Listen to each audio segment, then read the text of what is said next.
I'll try to keep this as informative as possible and make sure we get through this with enthusiasm. So I think one of the big opportunities that's coming here locally is, of course, the World Cup 3 years from now, which is going to be a great opportunity for Qatar to really shine in terms of the 5G network it's built and the user experiences, to leverage the emerging technologies that are developing, that 5G in turn is enabling, which is augmented reality, computer vision, and also in tandem with 5G, leveraging machine learning, artificial intelligence.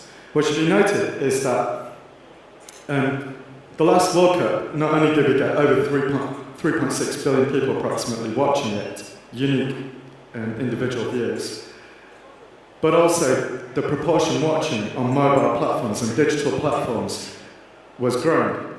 So, and that's going to constantly happen. Telemundo, for example, the Latin American network, noted that 48 to 51% of its digital viewers were on smartphones. And when we get to 2022, one would expect that number watching it on mobile and other digital platforms to actually grow. And of course, 5G is going to enhance the capability of mobile. We heard a lot about latency and the fact throughout the day and how 5G enhances on latency. This visualization here shows the latency in the US today. And as mentioned earlier, you can see New York has got the best latency, at least according to OpenSignal. And that's 42.2 milliseconds. But you can see all the way down, it's getting much higher. And you can see Nashville at the bottom having the largest latency out of any US city. With 5G, we're able to get between 1 to 4 milliseconds, so it's a huge game changer. But it's not just about speed, it's about the other things as well. So the opportunities that are going to come are going to relate for new industries that can be created will come through effectively.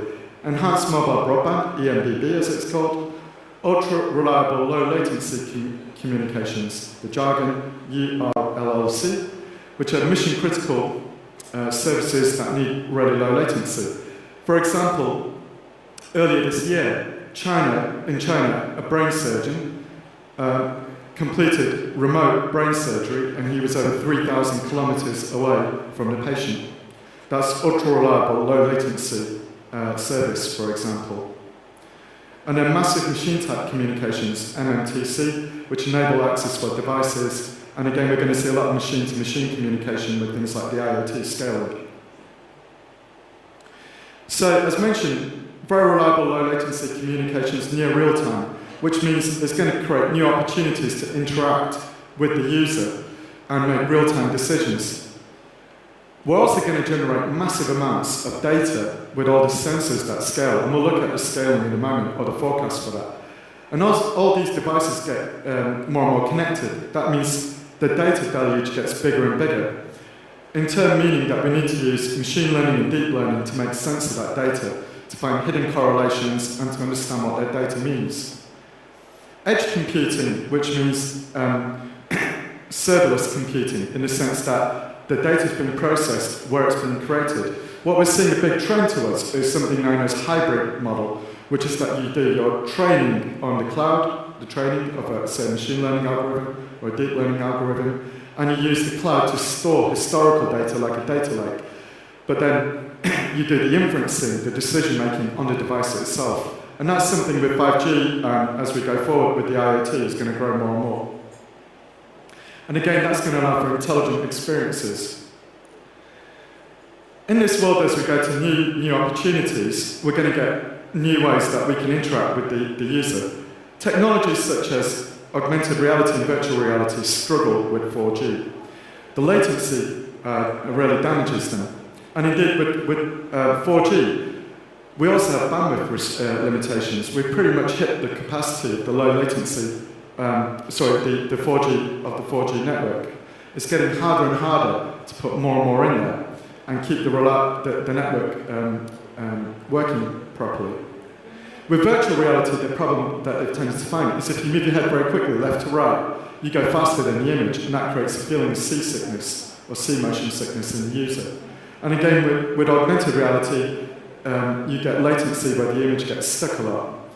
So there's a standard from JPEG known as JPEG XS, which will work with autonomous cars with compression, where they'll need a lot of computer vision, and indeed augmented reality and virtual reality.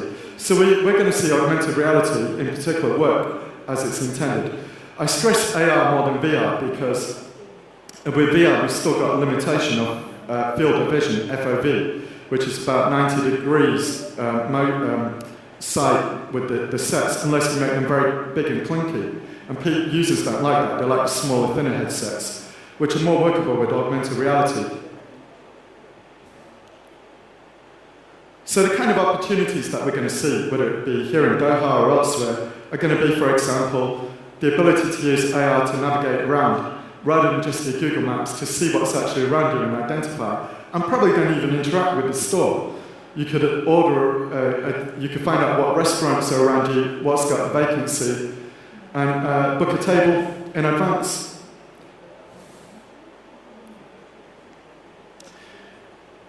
The customer interaction on entertainment and retail is going to change dramatically as well. Holographic technology has already been used by Vodafone and others. For example, in the UK, a holographic call was made between a member of the England football, the female football captain, and a 7-year-old fan. And they were about 50 miles, 70 kilometres away from each other, and they did a high five in real time in front of a live audience.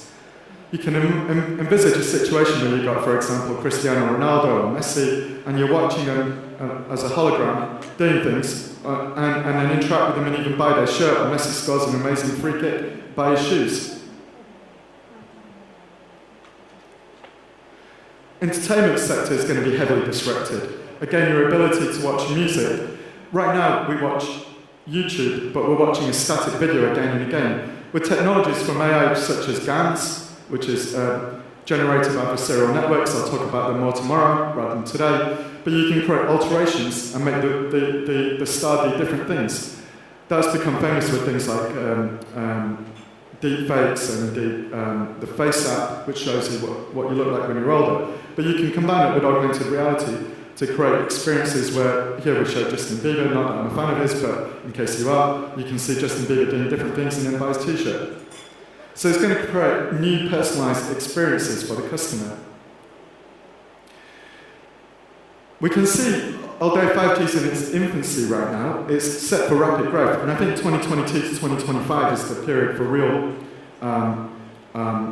momentum in this market. And so as we really get that takeoff from 2022 onwards, we're going to see 5G pretty much develop more in terms of apps and in terms of commercial usage and user interaction. Apple, as someone mentioned today, is scheduled to launch, or rumoured to launch, the 5G-enabled iPhone in September 2020, and also AR-ready glasses.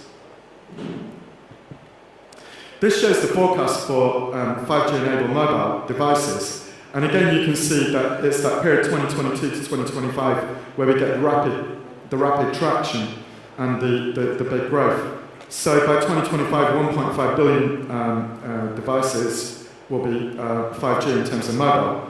But it's not only mobile smartphones that will drive demand for 5G usage.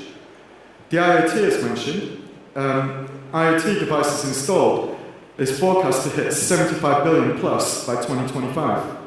So now you can see what's going to generate that massive amount of data. It's taking big data to a new level altogether. And big data is, of course, the fuel for machine learning and deep learning, which in turn means we're going to need more and more machine learning and deep learning to make sense of that data and also to provide a useful customer interaction. Again, if you look at that trajectory and the slope, I'm just going to walk out here, you can see it's really in this period here, 2022 to 2025, where we get that rapid incline. So AI and 5G are going to work together to enable IoT, to enable these new uses.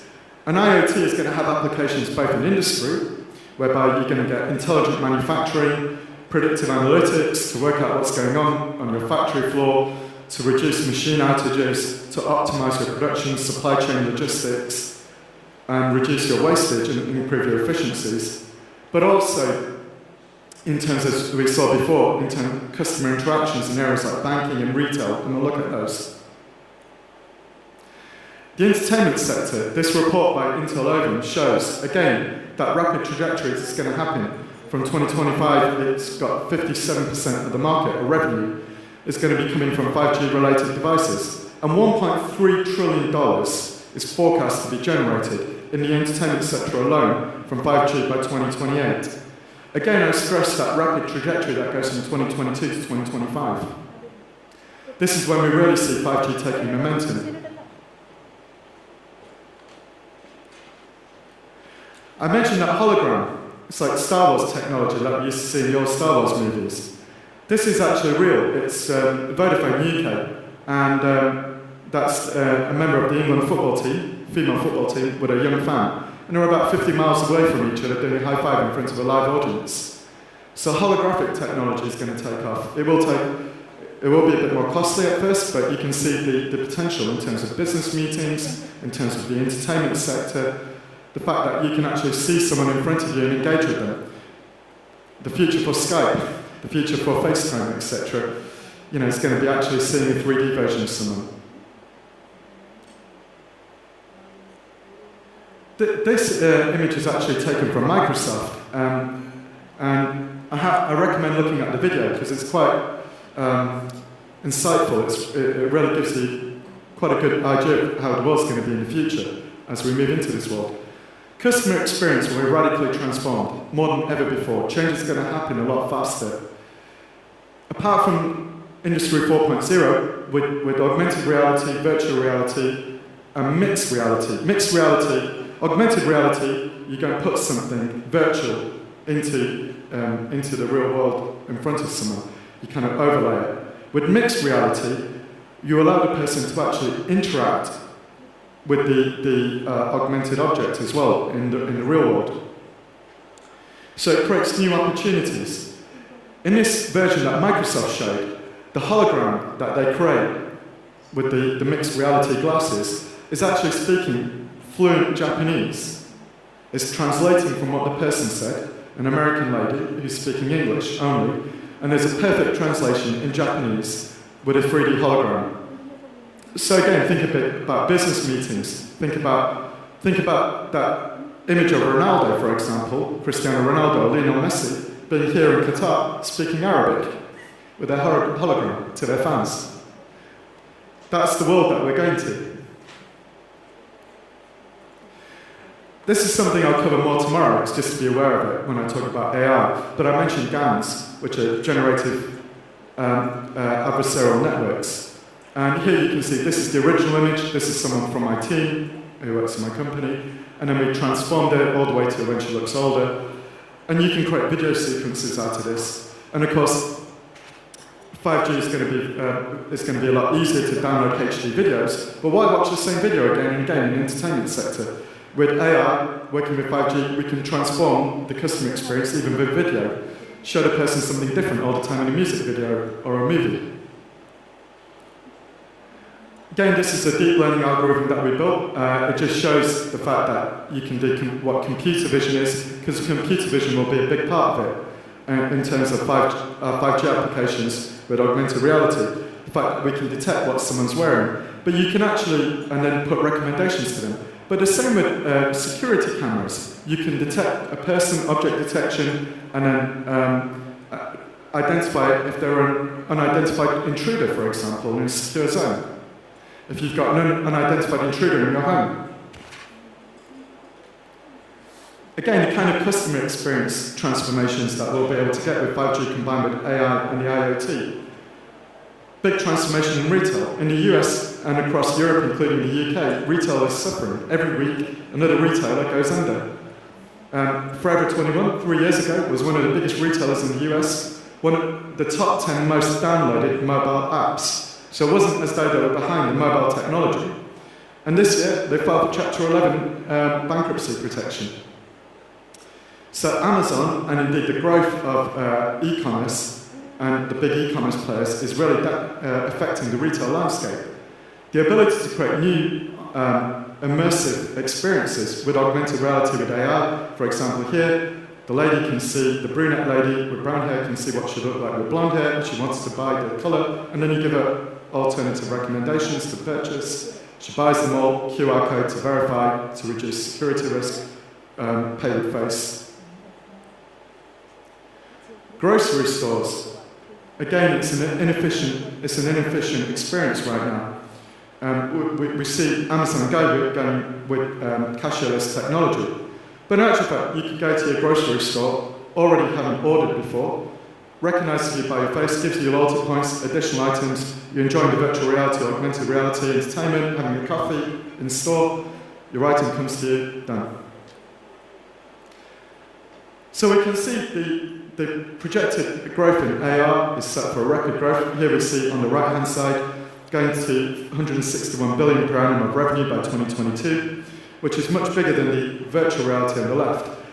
And a big reason for that is, as I mentioned, the field of vision restrictions with virtual reality mean you need very big glasses, heavy glasses, to really give that true immersive experience. But AR is relatively easier to provide that augmented reality experience with more slimline glasses, or indeed on mobile devices.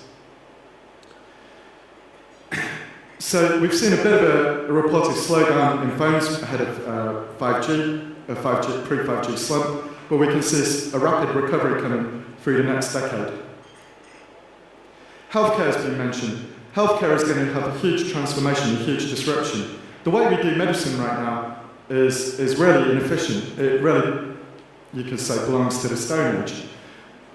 We recommend anybody to take 2 paracetamol as an example, or 2 pills, irrespective of their weight, their health condition, their gender, their age.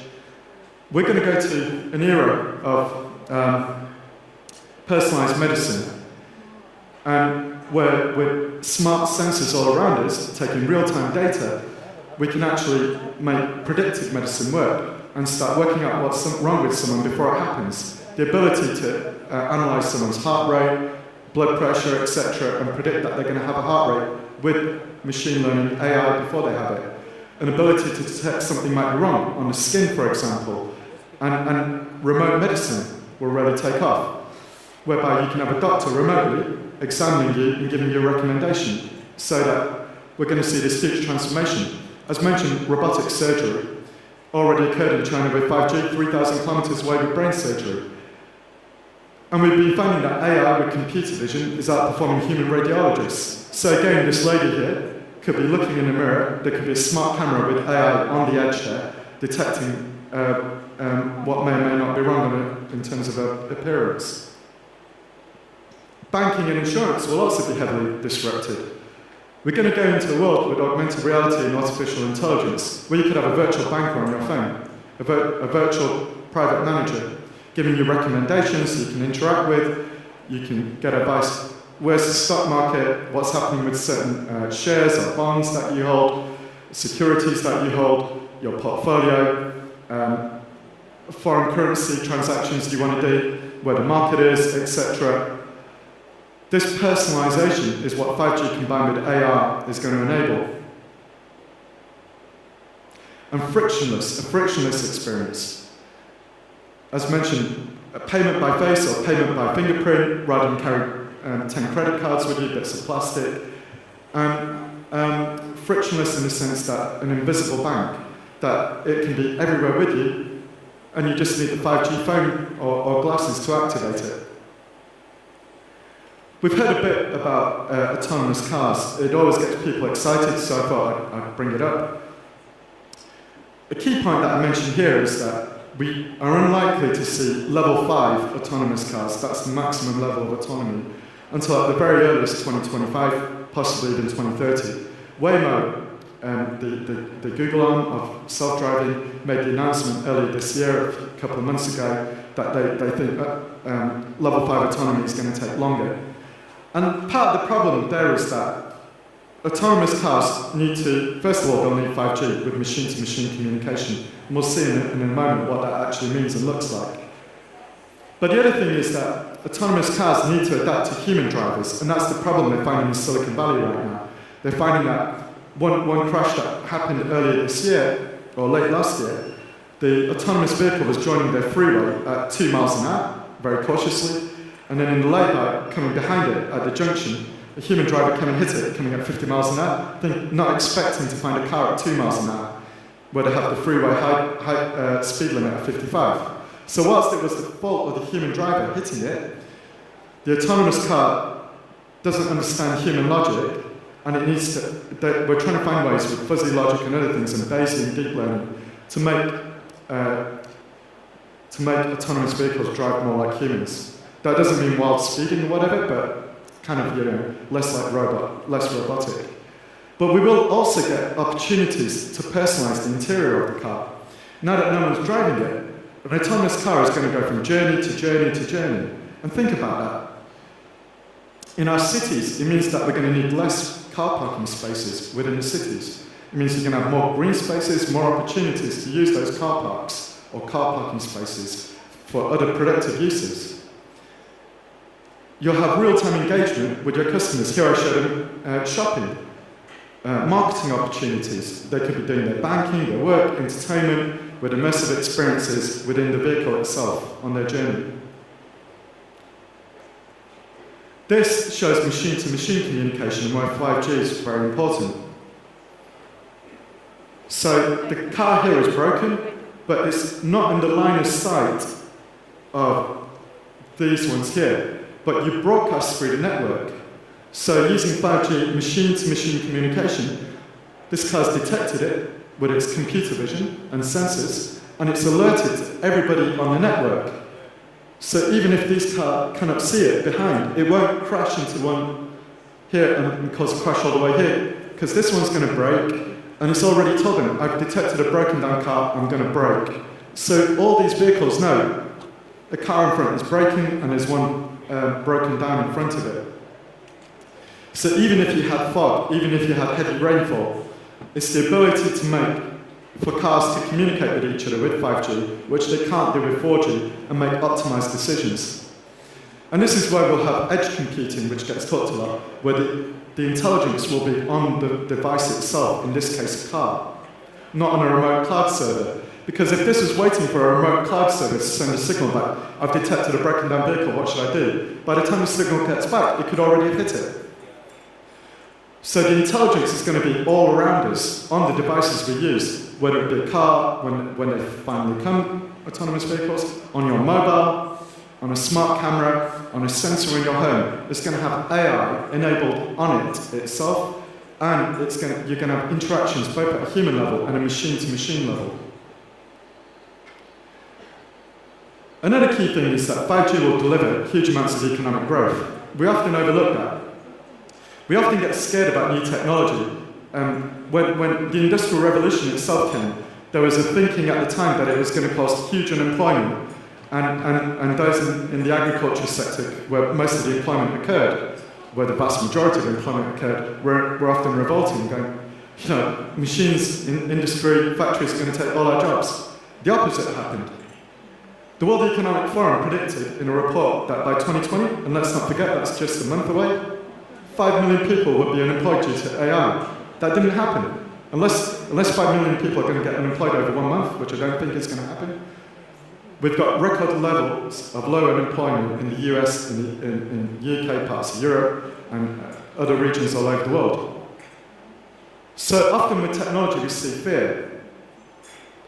But in actual fact, there are huge opportunities. Accenture's strategy predicted that over the course of the next decade, 3 million jobs will be created from 5G, $275 billion of economic investment per annum will occur, and $500 billion of gain to the US GDP, in the US economy and GDP.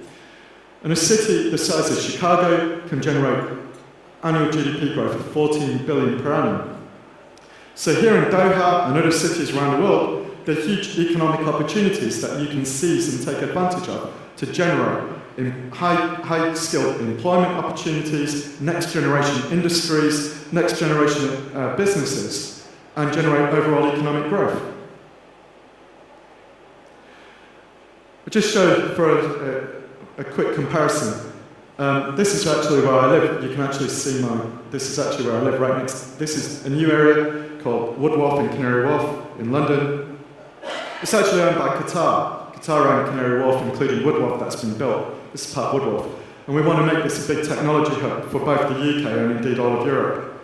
And here you have similar ambitions in Doha for 5G and AI for the Middle East region. We're going to see an emergence of thinking, of new industries, of brave new world, more efficiency, more vision, bold visions for the future. And it's great to see the connection in Qatar in both of them, where I live and where I am right now. A short summary of who I am, I should have said at the beginning, and thank you for the introduction. So I came from an unusual background. I came from private equity and quantitative finance, went on to do a master's in science and computer science, where I did research in machine learning and IoT, and also deep neural networks.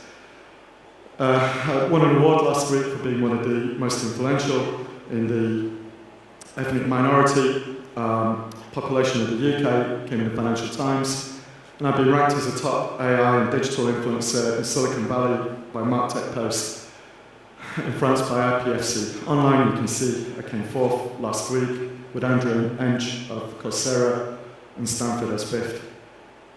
I was a speaker at Davos, and I'm delighted to be a speaker here as well on AI and 5G. I'll be speaking tomorrow on AI, where I'll go into more details about the exact types of technology in AI and what you can actually do with them. And I'm happy to take any questions.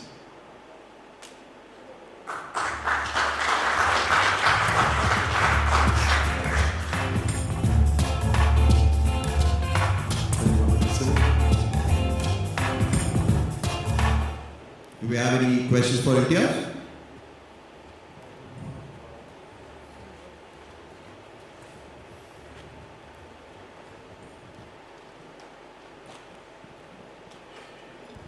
Thank you, Imtiaz.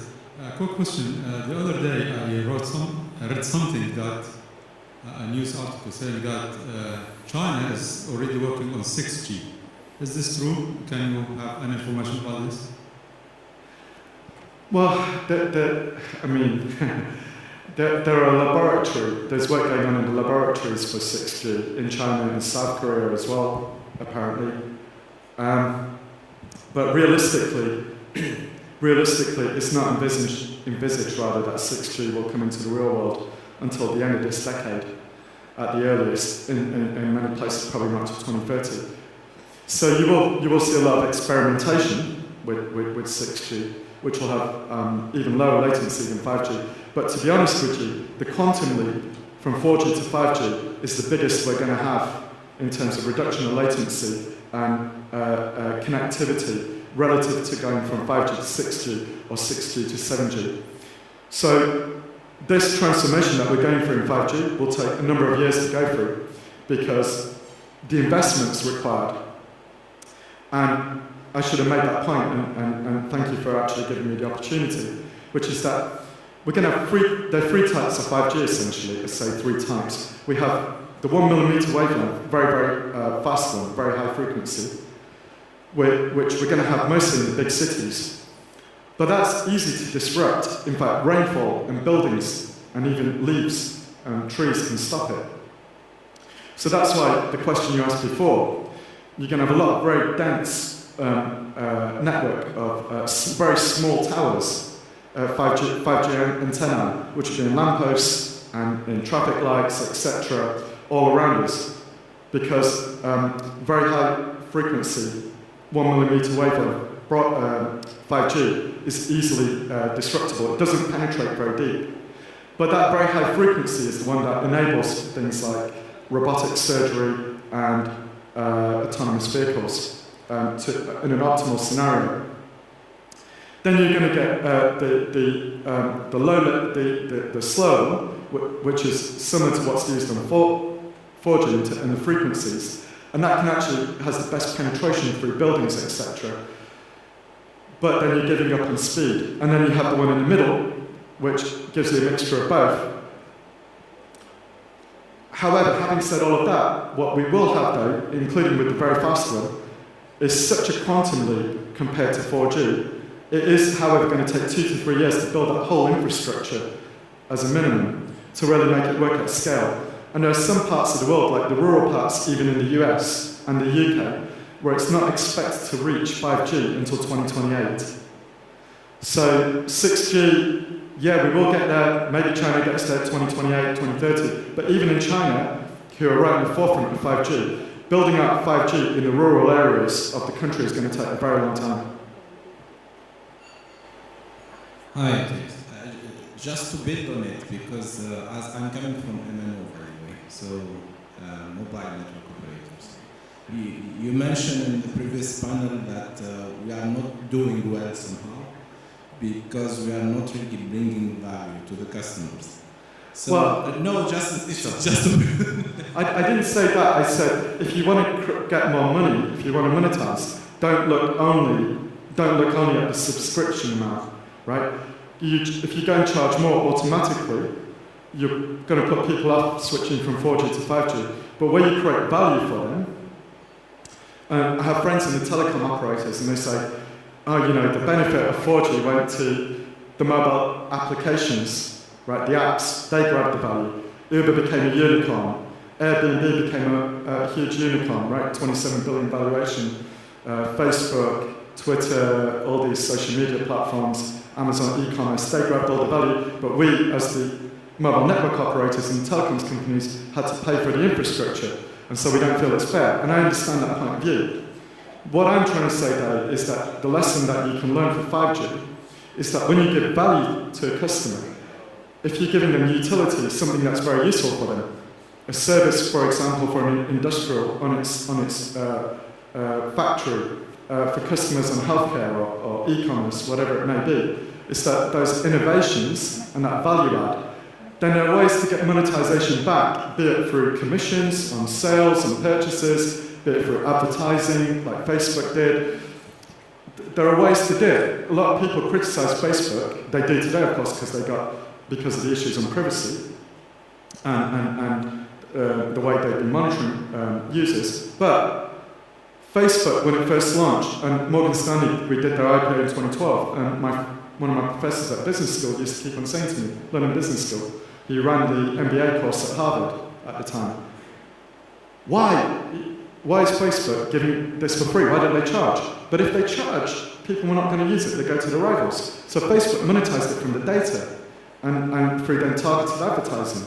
So there are ways for you, as a mobile network operator, to use data and the services that are created to give something of value back to the customer, and then you're charging either for direct targeted advertising or commissions on sales that get generated from e-commerce, the things that made Uber, that made Airbnb and those companies very high valuations, much higher than the telecoms companies. So that's what I'm trying to say, is that there are different ways for you to monetize that are probably more intelligent than just saying, oh, we got 5G, we're going to charge 50% premium on it to 4G, and then what will happen is people will hold on to their 4G phones. And even if they pay that 50% premium, it isn't really going to get you to where you want to be.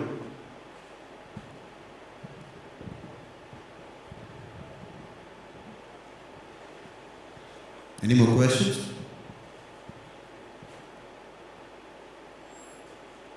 All right. Thank you, Imtiaz. Great, thanks.